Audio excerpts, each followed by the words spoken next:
नमस्ते बच्चों, कैसे हैं आप सब? अच्छे, शाबाश। वह बहुत अच्छा। गिनती जानते हैं आप? कितने बच्चे गिनती जानते हैं? सभी जानते हैं, बहुत अच्छा। बताओ तो जरा गिनती।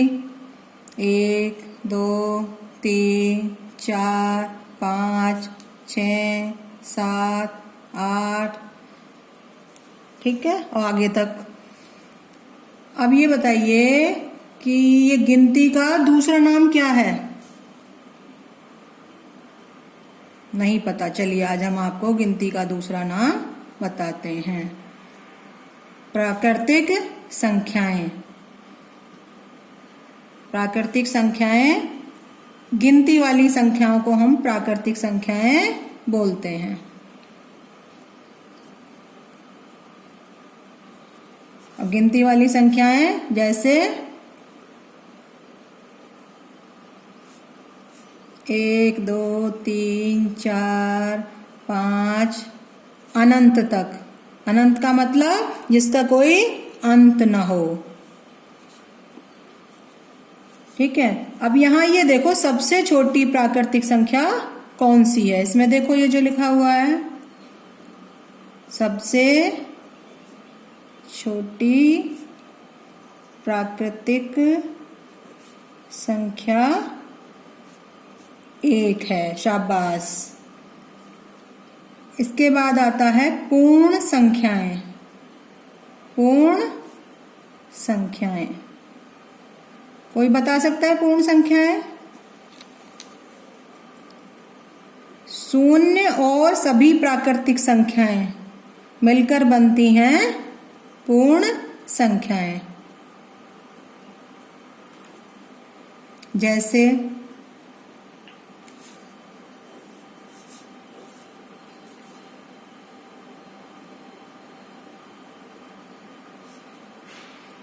0 1 2 3 4 अनंत तक। यहां सबसे छोटी पूर्ण संख्या कौन सी है? देखें,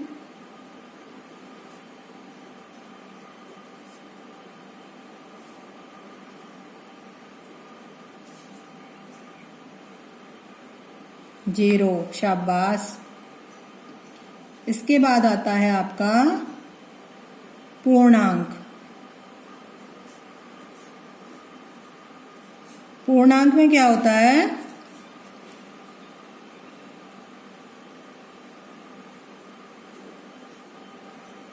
सभी प्राकृतिक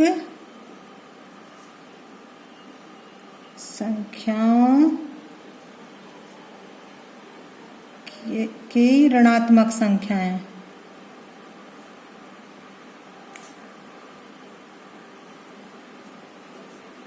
शून्य और सभी प्राकृतिक संख्याएं, ये मिलकर बनते हैं हमारे पूर्णांक। यहाँ मैं इसको आपको एक फिगर के द्वारा समझाती हूँ। ये मैं एक तो आपको ज्यादा अच्छे से समझ आएगा।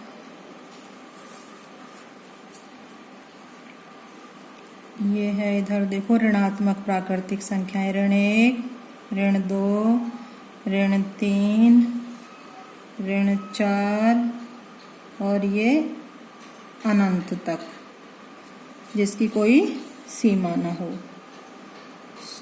यहाँ पे है हमारा शून्य और ये है 1 2 3 4, ये भी अनंत तक। तो ये क्या है हमारा?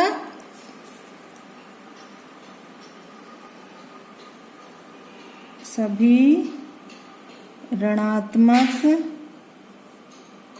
प्राकृतिक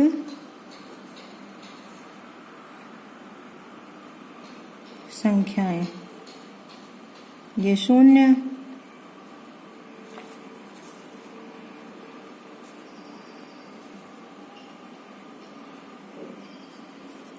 और ये है हमारी प्राकृतिक संख्या। अब ये क्लियर हुआ आपको? ठीक है। इसके बाद आता है, अच्छा इसमें ये देखो, सबसे छोटा कोई भी पूर्णांक नहीं होता। ना हम पूर्णांक में छोटा पूर्णांक पता कर सकते हैं और ना बड़ा, इसकी कोई सीमा नहीं होती। अब बारी आती है परिमेय संख्याएं।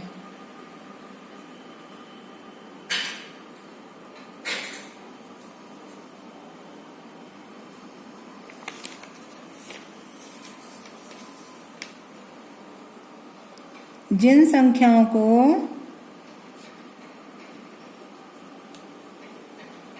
P/Q के रूप में परिभाषित किया जाता है वे संख्याएं परिमेय संख्याएं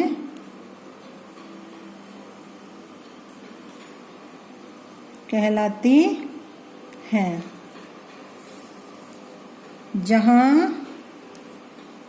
P और Q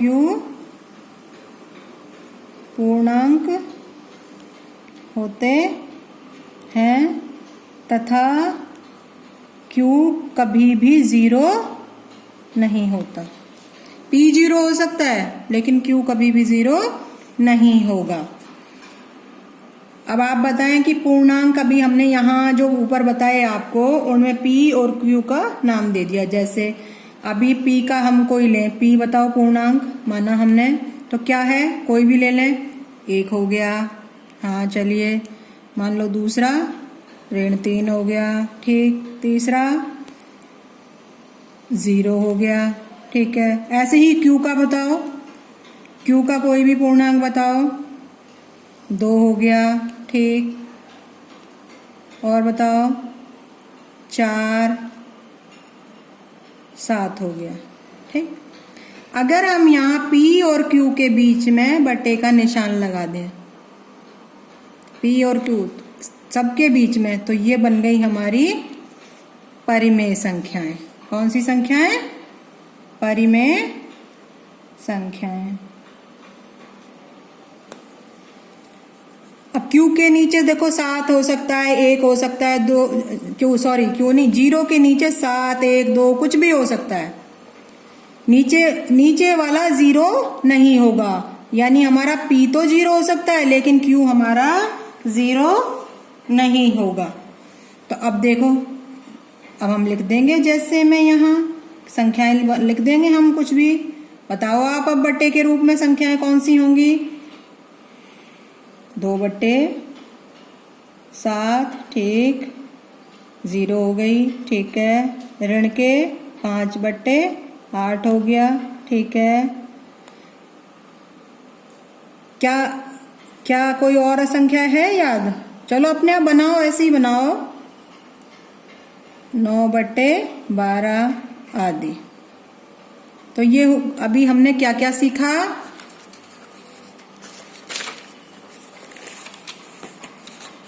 यहाँ हमने क्या क्या सीखा?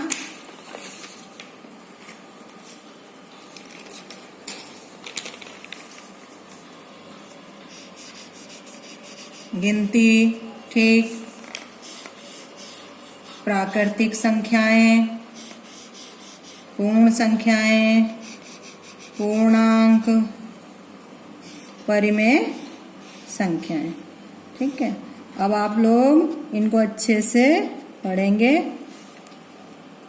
कल हम दूसरा चैप्टर शुरू करेंगे।